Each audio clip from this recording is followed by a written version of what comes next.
Before we preview Week 2, Cowboys at the Los Angeles Chargers, I want you guys to get your score predictions in for me in the comment section. I'm sure most of you guys are going to pick the Cowboys, but get your predictions in right now.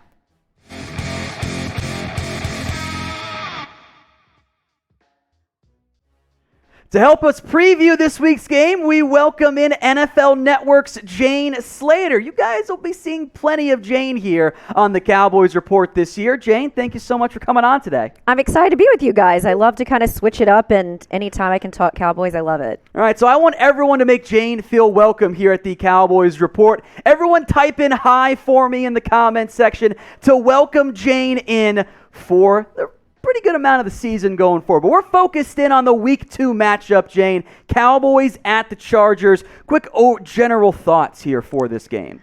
I think it's going to be an incredible matchup, especially when you look at the way that Justin Herbert is playing and then what Staley's doing with this defense. All you had to do was look at that game last week to give you an indication of what it's going to be this week. Now, I do have some confidence in this team, seeing what the Cowboys did on the road against the Bucs. I, of course, was there for that one.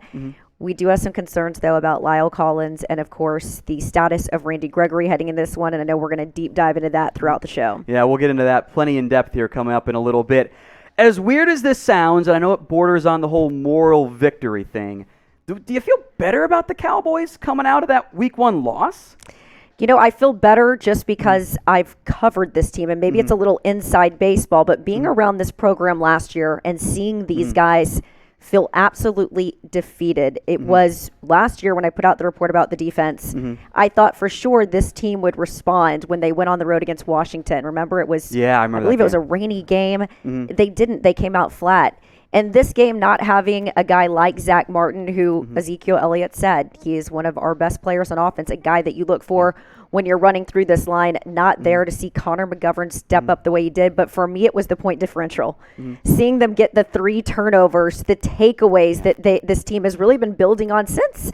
A lot of people forget, like towards the end of the season, they started trending in the right direction, which is why a lot of this Cowboys staff felt they've got some of the players they need on this team, maybe not the coaching. I think the scheme fit. I liked the addition of a lot of these young guys, the commitment to this defense.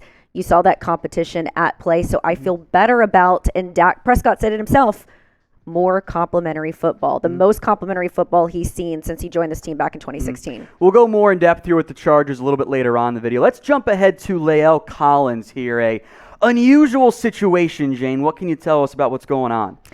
Jerry Jones was on 105.3 The Fan this morning, the local radio station for the Dallas Cowboys, and he called it a convoluted situation. After that, I started making some phone calls, and the best I can put it, it's a convoluted situation. For Cowboy fans feeling like this is a team that's under attack because of the drug policy, this is 100% on La'el Collins, and he's already gone through an appeal process. So in other words, you're hearing about this possibility of yet another appeal. Let me walk you through that. That's what they call a process appeal. So it's not so much an appeal about how the suspension came to be. It's the process behind it. I've been told big Hail Mary, so don't expect to see him for about 5 weeks, I think is the gist of it. What's the bigger Hail Mary? Collins winning the appeal, or with the benefit of hindsight here, Martin getting cleared for Week 1? What was the bigger long shot?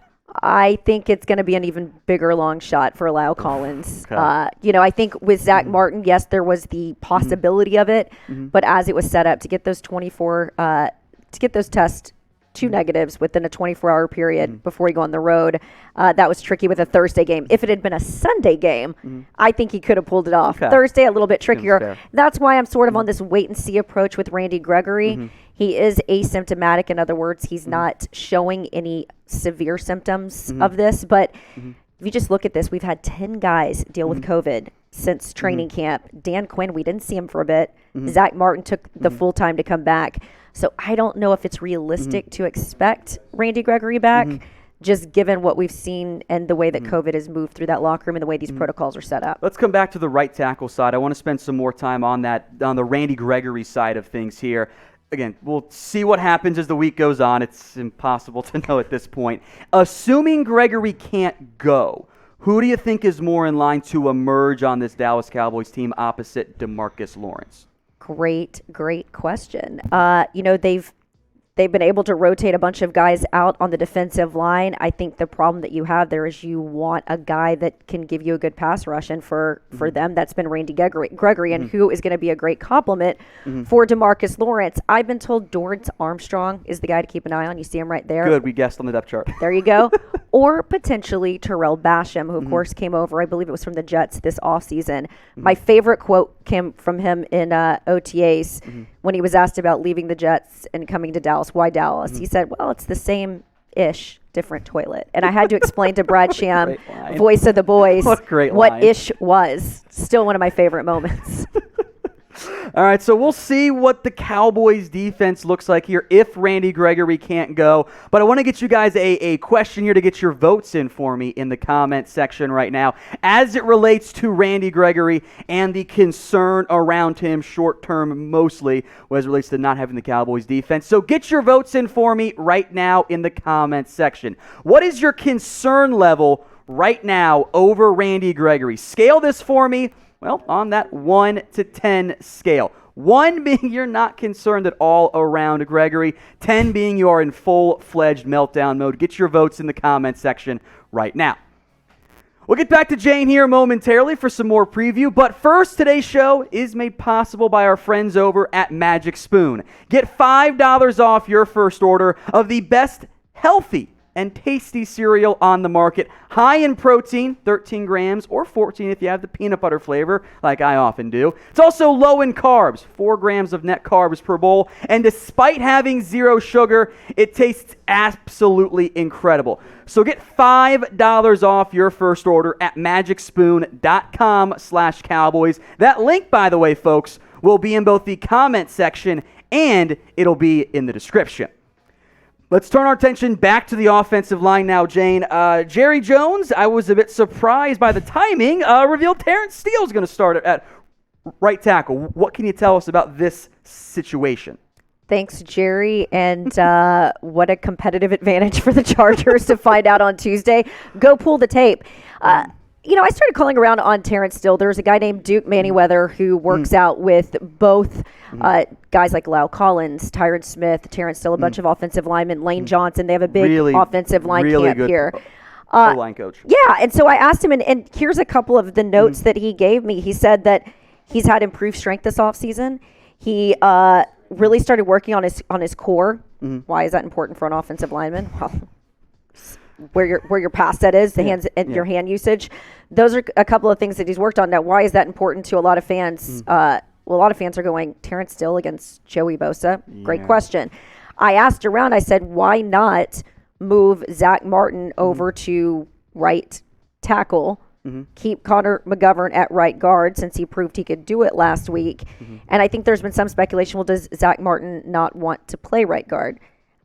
I reached out to a couple people, and I've been told, while they can't comment on that specifically, he's such a team player. He would never say that. But I do think that they like what they get from him as their right guard. You know, you heard it last week from Ezekiel Elliott.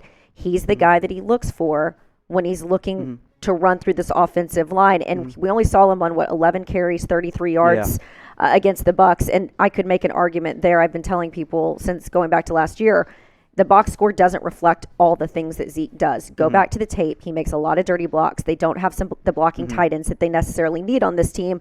But I do think if you keep a guy like Zack Martin there at right tackle, you may not have Connor McGovern in there, but you start with Terence Steele over at right tackle. And as I was told it, you sort of see how he does going through the half. One interesting note that I got from someone that I consider a source, the best 5 always sound good, but almost never work. What does he mean by that? To us laymen, to those watching the tape, to those that think we know the personnel of this team, we're going to immediately say, why not what I just proposed to you, the Connor McGovern, Zack Martin there. I was told you want to play this out. See how this goes. They like what they've seen to Terence Steele. More importantly, he's really endeared himself to the coaching staff. The hard work that he's put in the offseason, he's always willing to learn. But that sounds great in theory. I'm just going to go back to Joey Bosa. Any insight as to why they went with Steele over Ty Nsekhe, by the way? Not sold on Ty Nsekhe is what I've been told. And again, like I said, it goes back to, from what I've been told, Terence Steele has really endeared himself to this coaching staff, the way he shows up. Preparation is key, folks. Even in your job, you endear yourself to the boss. A little tail kissing goes a long way. So he's going to get a start. Not a great matchup here with Joey Bosa, though. How concerned are the Cowboys in terms of that pairing, Bosa versus Steele? Well, I would say this. It was doom and gloom for a lot of us heading into the Bucs game. On the road, Tampa, humidity. A lot of these, Lyle Collins, Tyron Smith coming back after missing a lot of last season because of injuries.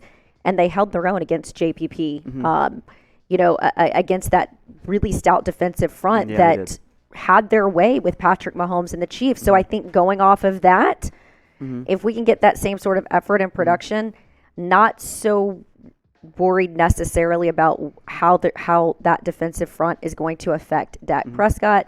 I think maybe my bigger concern is this defensive front without Randy Gregory, how it's going to affect Justin Herbert. Got it. All right, well, get your votes in. Maybe Jane's insight will help you pick whatever answer you prefer the most here. We'll talk about Herbert and more here momentarily. Pick a right tackle for me. Type TS for you want it to be Terence Steele. Type ZM for you still want Zack Martin. Or type TN for if you want to go with Ty Nsekhe. Now, as I mentioned earlier on, folks, you will get to see more of Jane here at the Cowboys Report. Jane, if you want to drop the news on this front here, yes. Fire away. Well, I'm very excited for those of you that follow my NFL Network producer, Bobby Belt, and myself. We had a podcast called the Boys and Girl Podcast. But we decided we are getting out of the podcast business and coming over to YouTube and joining you guys on Chat Sports. So we will be here once a week bringing that show now in YouTube form. Yeah, more videos for you guys and more insight from Jane going forward. So if you haven't already, now's a pretty good time to hit that big red button and subscribe. Let's dive in then to the checking out of the runs play that Kellen Moore kind of revealed on Monday, Jane. They're just giving us all sorts of insight in some of these press conferences, right? Yeah, 28 runs is what they called. Dak checked out of 12 of them, according to offensive coordinator Kellen Moore. And I think what stood out to me about that is the trust that Kellen Moore and this team have in their quarterback. Getting the sense that he has a better feel of the field, side of field when he's out there and what defenses are giving him. But I think people just are asking themselves, is this ever going to get back to being a run-first offense? And my reaction to all of them is when this offensive line gets back to what it was when Ezekiel Elliott was the league's best back, I think you could have put Tony Pollard, name your backup back there, and they would have potentially had the sort of years that he had those first 2 years with that offensive line. And that's not taking anything away from Ezekiel Elliott. If you go back and look at the tape, and I could just tell you what I watched during the game, constantly pointing it out to my colleagues in the press box, go and look at some of the blocks that he made. Those were important blocks that helped open up the options for your passing game. And so I think getting Zack Martin back, we're going to probably see him running a little bit more. I think that you are going to see Joey Bosa really start to affect this quarterback if you don't have Randy Gregory back and you have a guy like Dorrance Armstrong there opposite DeMarcus Lawrence. But I'm not willing to write off Ezekiel Elliott just yet. It seems fair. Let's talk then about the Chargers side of things here before we go today. Justin Herbert, I don't know what you've heard and what you've seen. I have been very impressed by him so far in his young NFL career. Arm, athleticism. It was Dan Quinn who made the comparison. He reminds him a lot of Dak. The way he is when you get him outside of the box. Like this is a guy that can use his legs, that's athletic. And again, it goes back to that really strong arm of his, so much so that he was Offensive Player of the Year last year. So definitely a guy that I'm obviously keeping an eye on. It's something this defense is certainly keeping an eye on. But I think when you look at the way this defense played against Tom Brady on the road against Tampa, I have more confidence than I would have starting last year. Like if you had asked me last year, how are the Cowboys going to do against the Chargers? I would have said, good luck. Why are you taking the flight to San Diego and put an L in the column? But I was very encouraged with the way this defense played. They played spirited. They played from behind. They didn't give up. I mean, they were in it until the final 2 minutes of this game. Yeah. All right, any final thoughts on the Chargers side of things here before we have you go and get started with the rest of your very, very busy schedule? Keenan Allen, Trayvon Diggs are going to be the matchup that I'm looking for. I think it's going to be less about the quarterbacks. It's going to be a lot of scoring, scoring early, scoring often. I really liked what I saw in terms of how aggressive this group was about the turnovers, they're going to need that and then some. They're going to have to be incredibly sharp. He may not have the experience that Tom Brady does, but he has the youth and enthusiasm, and he seems to be very much a gamer like Dak Prescott. All right, Jane, thank you so much for coming on. I really appreciate it. And guys, you will see more of Jane moving forward here on the Dallas Cowboys Report. All right, so now it's time briefly for my score prediction. We asked you guys for yours at the top of today's show. I feel better about the Cowboys, but this is a good Chargers team. On the road, even though I wanted to speak it into existence, give me the Chargers 31, the Cowboys 30, which I'm sure will not lead to any meltdowns of any sort among Cowboys fans.